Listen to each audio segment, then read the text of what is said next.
Desde Gênesis até o Apocalipse, o movimento é sempre o mesmo. Deus fala, o homem escuta e a história muda. Abraão sai, Moisés sobe, Isaías responde, Pedro deixa as redes. O chamado é o fio que costura as narrativas bíblicas, uma ação divina antecedendo a resposta humana, revelando que toda a vocação nasce da iniciativa do próprio Deus. Mas quando observamos as narrativas dos chamados na Bíblia Sagrada, notamos que existe uma mesma estrutura em cada um destes chamados. Ou seja, embora foram diversas pessoas chamadas, mas a maneira em que o relato do chamado é contado faz com que o chamamento de alguém se torne quase um estilo literário. E é isso que vamos aprender nesse vídeo, a estrutura de um chamado. Observaremos que os diversos chamados mencionados na Bíblia Sagrada seguem uma mesma estrutura.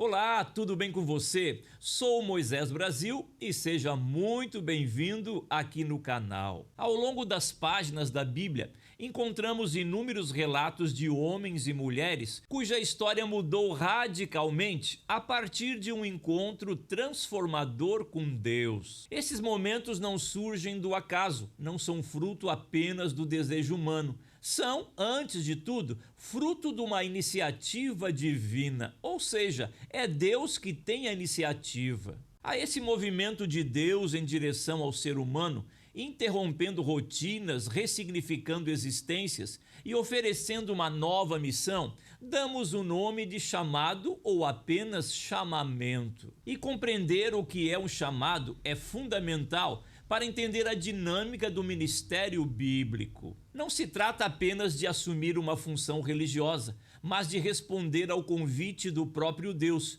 que vê, alcança, transforma aqueles que Ele mesmo escolhe. Para isso, ao observarmos os relatos de chamamento na Bíblia Sagrada, percebemos que existe um padrão, existe uma estrutura, frequentemente presente nas narrativas de chamamento, tanto do Antigo quanto do Novo Testamento. Ou seja, esses relatos de chamamento contidos na Bíblia Sagrada apresentam uma mesma estrutura. A maneira como eles foram narrados na Bíblia apresenta uma mesma estrutura. E é essa estrutura e seu significado que iremos conhecer. Mas antes disso, antes de conhecermos a estrutura de um chamado, é importante sabermos o que vem a ser o chamado, o conceito de chamado.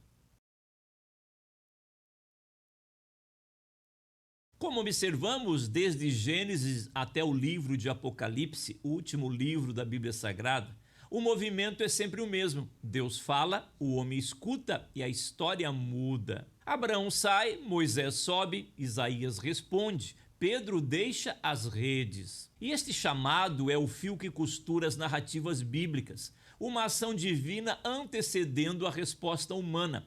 É Deus que, antes da resposta humana, toma a iniciativa. Nesse sentido, este chamado revela que toda vocação nasce de uma iniciativa do próprio Senhor. O chamado não nasce na interioridade humana, nem brota do simples anseio do coração. Ele nasce da eternidade para dentro do tempo. É a voz soberana de Deus invadindo a história, chamando vidas, redirecionando destinos e convocando servos para o seu propósito eterno. E antes que alguém responda, Deus já viu, escolheu e enviou, onde é chamado ao Deus que chama. Agora, de maneira mais direta, pode-se afirmar que um chamado ou um chamamento é o momento em que Deus toma a iniciativa de convocar uma pessoa para um propósito específico, normalmente relacionado ao exercício de um ministério, ao seu segmento e ao cumprimento de uma missão no plano divino. Assim, o chamado é uma convocação divina, pela qual Deus, tomando a iniciativa, interrompe a vida comum de alguém e o direciona para segui-lo, servindo em uma missão específica. De forma mais resumida, o chamado é o ato soberano de Deus que seleciona, convoca e direciona uma pessoa para segui-lo e cumprir um propósito no seu reino. Este chamado, segundo os relatos bíblicos analisados, possui uma estrutura recorrente, que revela elementos em comum nas diferentes narrativas, ou seja, existe uma estrutura e um chamado divino. Para isso, então, vamos conhecer a estrutura de um chamado.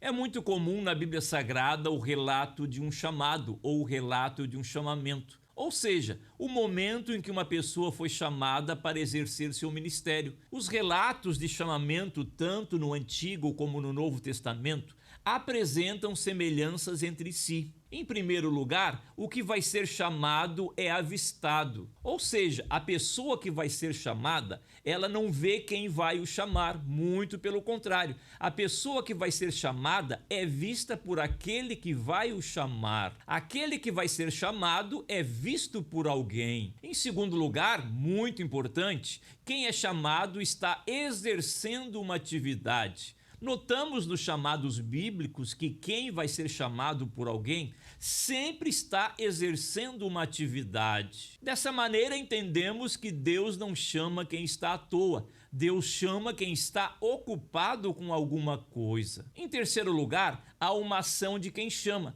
Quem vai chamar alguém, vai dizer alguma coisa, terá alguma atitude para quem vai ser chamado. Em quarto lugar, existe na narrativa de um chamado um abandono das atividades para seguir quem chama. Sempre que alguém vai ser chamado, esta pessoa que vai ser chamada, ela está exercendo alguma atividade e requererá do seu chamado que ela abandone estas atividades. E em quinto lugar, temos o relato do seguimento, ou seja, quem foi chamado abandona o que faz e passa a seguir quem o chamou. E isso é narrado no próprio texto. Recapitulando, em primeiro lugar, quem vai ser chamado é avistado. Em segundo lugar, quem é chamado está exercendo uma atividade. Em terceiro lugar, há uma ação de quem chama. Em quarto lugar, existe na narrativa de um chamado um abandono das atividades para seguir quem chama. E finalmente, em quinto lugar, neste relato de chamamento, existe o relato do seguimento. O texto bíblico informa que alguém passou a seguir quem o chama. E para entender melhor a estrutura desses chamados, vamos conhecer alguns dentre os inúmeros exemplos bíblicos.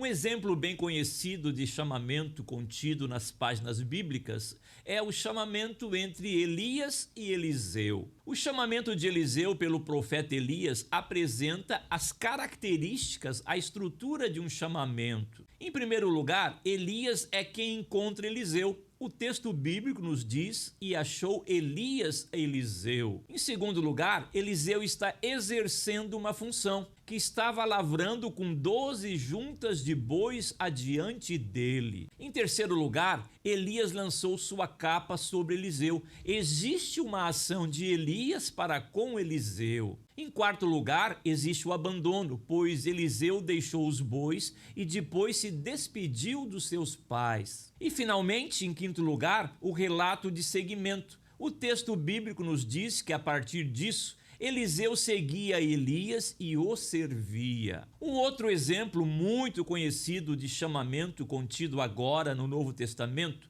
é entre Jesus e Mateus. No relato de chamamento de Mateus, os mesmos moldes dos demais são observados. Ou seja, existe uma mesma estrutura contida em outros relatos de chamamento existente no chamamento de Mateus. Em primeiro lugar, é Jesus que vê um publicano chamado Levi. Quem chama vê quem vai ser chamado. Em segundo lugar, o texto bíblico nos diz que Mateus está trabalhando na coletoria.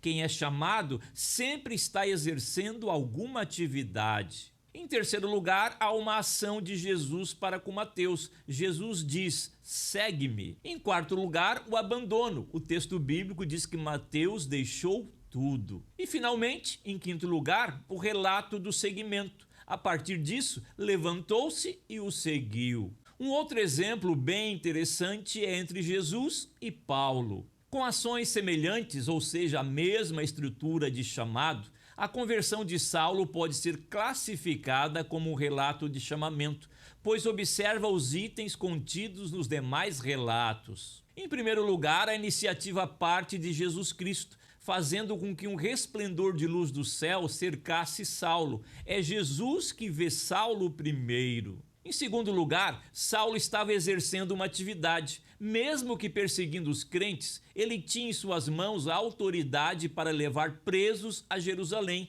qualquer crente que encontrasse. Ou seja, Paulo estava exercendo uma atividade. Em terceiro lugar, existe uma ação de Jesus. Jesus, de maneira sobrenatural, fala com Saulo: Saulo, Saulo, por que tu me persegues? Em quarto lugar, o abandono. Após ver a luz e ouvir a voz, Saulo abandona sua missão. Entra em Damasco, conforme Jesus tinha lhe instruído. Finalmente, o relato de seguimento. Saulo começa a seguir Jesus e, nas palavras do próprio Jesus ditas a Ananias: este é para mim um vaso escolhido, para levar o meu nome diante dos gentios, dos reis e dos filhos de Israel.